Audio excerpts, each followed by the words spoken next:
Adventures in Thair, Return to Avalon by Jace Masters. The salty spray of the waters caressed Razok's face as he stood at the bow of the Pixie's Kiss, the ship he had chartered to take him back to the Temple Island Avalon from Arisdale. After everything that had happened there, he was glad to be away from people for a time. The only company currently consisted of a ragtag crew of the ship, a 3-man team of 2 humans and an Eladrin he had run across in town during the lockdown. The Eladrin, a female by the name of Rue, and Frosty, as the others liked to call her, had been the friendliest of the bunch, always cheery despite her pale wintry appearance. No matter the weather, small flakes of snow always seemed to rest on her curly white and silver hair as her icy blue eyes appeared to Razok as if made of glass. As if called over, she suddenly appeared beside him. Good day for sailing, though those clouds do bother me a bit. Razok followed her finger northward, seeing the mass of dark roiling clouds hovering over what he knew to be dark winter. Yeah, though they won't bother us here. Oh, I know, they've hardly moved, which is part of why I'm worried, she replied, still looking. I would have expected Lady Alana to have intervened by now. Knowing what he knew from when the Phandalin Five and he left Darkwinter, he decided to leave the matter as it was for now, saying, Yeah, I would too, but who knows what's going on with the gods. I guess that's true. She looked sad, and Razok could swear he saw another few flakes appear in her head. Guess you have other things to worry about, with Avalon going silent and all. Razok turned his gaze to the monastery island before them. Yeah, he said absently, remembering the vision of his master trapped in a sphere, shades of people assaulting him from all directions. His memories of Avalon, though fuzzy and feeling odd somehow, always featured Elder Shenzu and his teachings. He wondered what the master would think of the Phandalin Five, and regretted they weren't able to join him. After a few more hours of travel across the waters, the ship made its final approach and was secured by the crew. We'll be here if you need us, Frosty said as Razok made his way off the docks and onto the island proper, at least for the next few days. He looked back at the 3 shipmates, nodded with a smile, and sped off along the familiar coastal walkway as fast as his feet would allow him. He was quickly overtaken by the dense fog clinging to the air around him, dampening his clothes nearly instantly and increasing the very weight of the air he was breathing. Navigation would have been difficult, but since he knew the layout of the island so well after spending most of his youth there, he blindly proceeded up the path that would lead up to the main temple building and its surrounding courtyard. Upon reaching the top step of the wide stairway leading into the walled compound, he halted.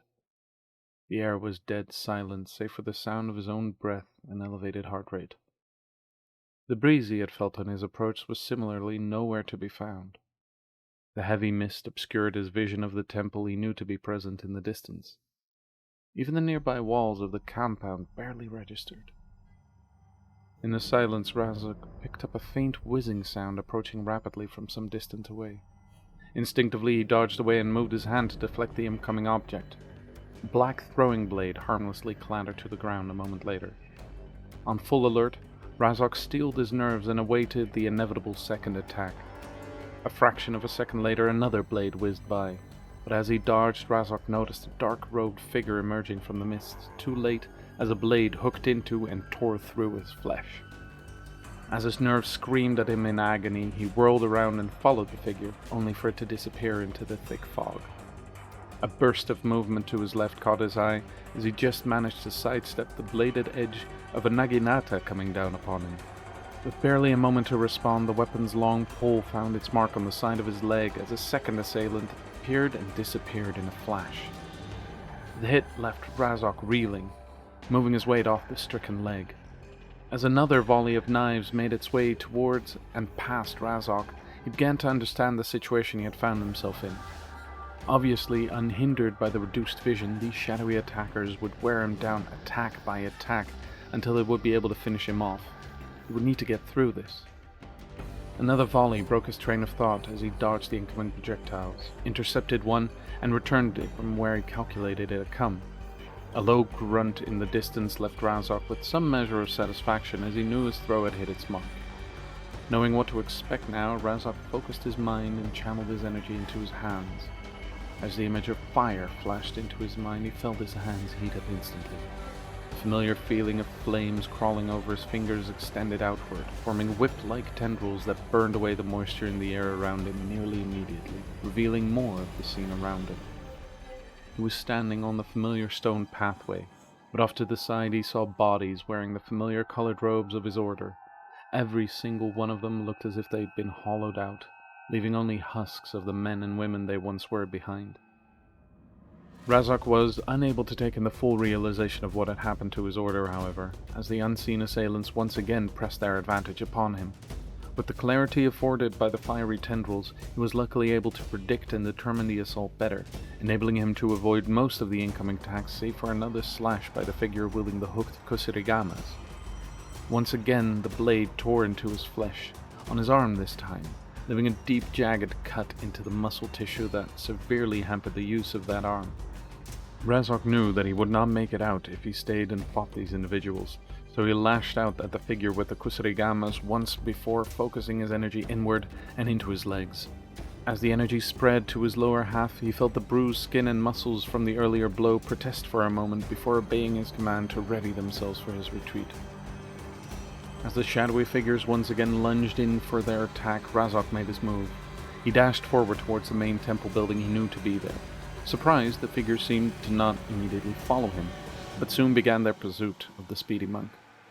He heard their footsteps behind him, two light and one heavy, nearly equal in speed to him, but just slightly slower. He had bought himself some time. As he sped his way to the main temple building, Razok dodged, weaved, and traversed across the litany of bodies covering the temple grounds. Among the bodies were novices, a number of Rias, the graduates, and even a few Stavores, the highest of the three ranks below the master. Razok's mind raced alongside his body to attempt to comprehend what had happened here until he saw it. The faintly blue glowing orb of energy encasing Master Shenzu at the entrance to the main temple. The master himself looked peaceful, serene in the mire of shadows and mist that surrounded him. He held his arms outstretched as his legs hovered a few feet above the ground. The long white beard showed the only movement in the still picture, gently swaying back and forth as the energy pulsed outward from the master. A moment later he spotted the shadows he had seen in his vision. Only here they were not shadows at all. Here he saw the truth of his sight beyond sight. The nightmarish maws upon long, elongated, sinewy necks, the mass of pulsating and swirling flesh behind it, and the glowing crimson eyes bearing down upon his master as shadowed tentacles attempted to worm their way beyond the barrier he was projecting. Razok stopped for a moment, lost in the sight before him. The figures giving chase were about to catch up to him as the creature's red eyes flared upon spotting him. Sharp pain overwhelmed Razok's mind as a sound of hundreds of voices suddenly screamed into his mind, flooding him with memories not his own.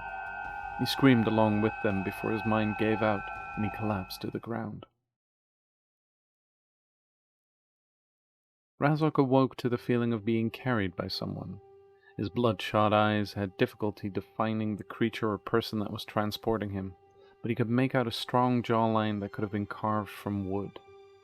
Feeling the wind rush past him, Razok realized the creature seemed to have no issue carrying him as it sped along the coastline of what he assumed was Avalon. A low, rumbling voice originated from somewhere deep within the creature. Realizing his eardrums must have been damaged, all he picked up were the vibrations and the soothing tone that emanated from it. Suddenly the creature stumbled and lunged forward as something impacted on its back.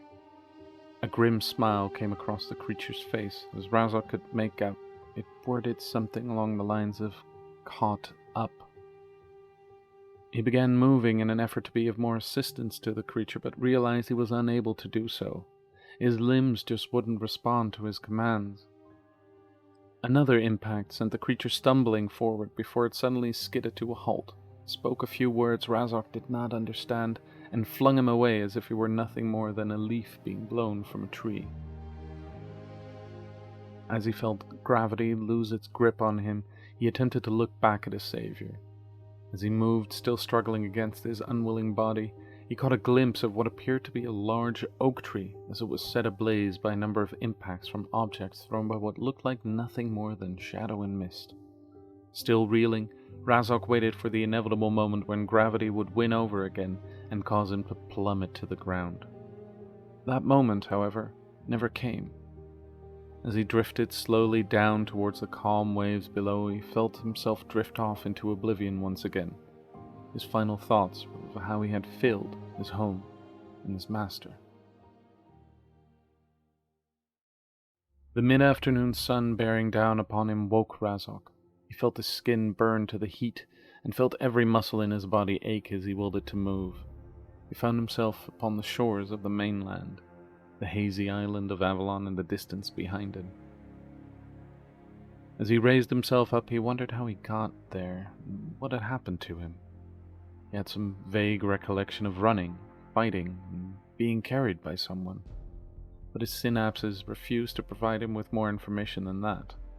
Moreover, his mind was preoccupied now with another matter, Phandalin Five. His foray onto the island, or those fragments that stuck with him more than anything, told him he was not yet strong enough to face the threat of the island alone. Knowing his next course of action, he set out with a clear path ahead of him, to find the Phandalin Five and ask them for their aid. It would take some time to reach them, sure, but once he did, he was certain they would gladly help him take back the island from whatever creatures he had seen there. His master would be able to withstand the threat, he was sure. Master Shinzu? Was that his name? He had a master at all? Or had he imagined him as he spent his time on the island alone, training? Memories were fading somehow, hazy in their complexity and presence in his mind. The familiar feeling of dread remained ever present, though, and Razok knew he would need his friend's help now more than ever. Still aching, but with a renewed sense of vigor and direction, Razok set out northward along the coast, back to Phandalin, where it all began. He would be able to pick up the trail there.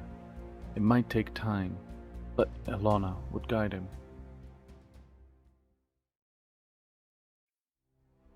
If you have any questions or remarks, please feel free to leave them in the comments. Thank you for watching, and a special thanks to my Patreon supporters for making these stories a reality. If you've enjoyed this story and want to support the creation of more, please consider joining my Patreon and unlocking exclusive stories, behind-the-scenes content, virtual hangouts, and more. If you enjoyed this story, please share it, and check out my other stories, and subscribe for more tales yet to be told.